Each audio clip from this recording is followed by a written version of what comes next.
These scars tell a story that is repeated in many homesteads in Laresoro village as well as in other villages in Waso Division, Samburu East. They are injuries not inflicted by an act of war but by weapons of war, explosives left behind over half a century by British, Kenyan and American soldiers who have all used a 90,000-acre training field in the area. The matter caught international attention 10 years ago when Maasai and Samburu victims of cluster bombs abandoned in the area sued the British Army and won $7 million in compensation.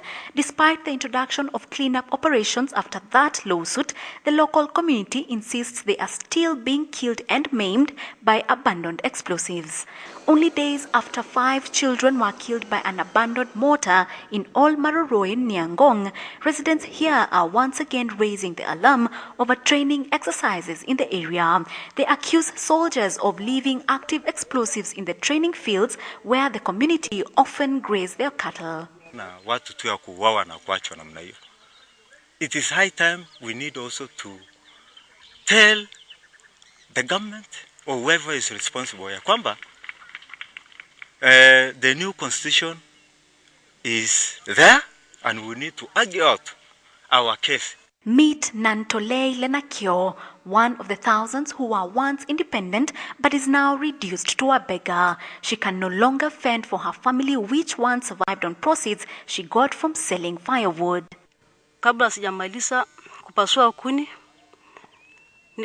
hata sijaona wakampa mkono sina. Nikalala kuamka naona vidole mkono yote imeraruka.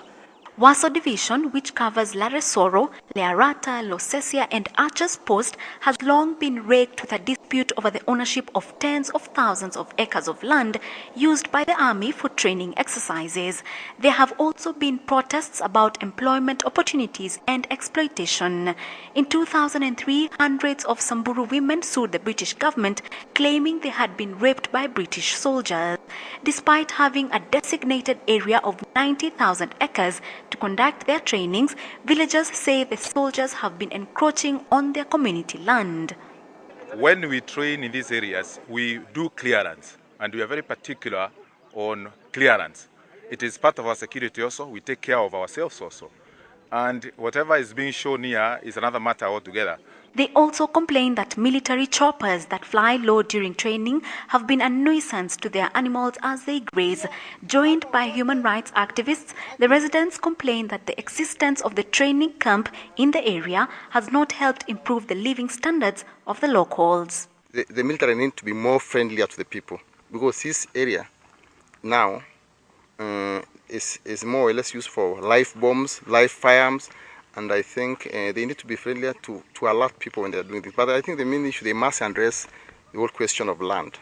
These revelations came during a fact-finding tour of the area by the Parliamentary Select Committee on Defence and Foreign Affairs. The team, led by Area MP Raphael Timalo, listened to the testimonies of those who have been injured by military explosives. In area ya ukame na wenyeji hapa ni wafugaji. Kwa hivyo ingefaa kama njia ya kushukuru ya kwamba wanatumia ardhi ya Wasamburu, at least wajenge watuwekee boreholes ili ambayo inaweza kusaidia kwa upande ya maji. And so, every day as the sun sets upon these plains, locals pray that the government relocates the military training camp to provide the community with land and avoid bigger calamities.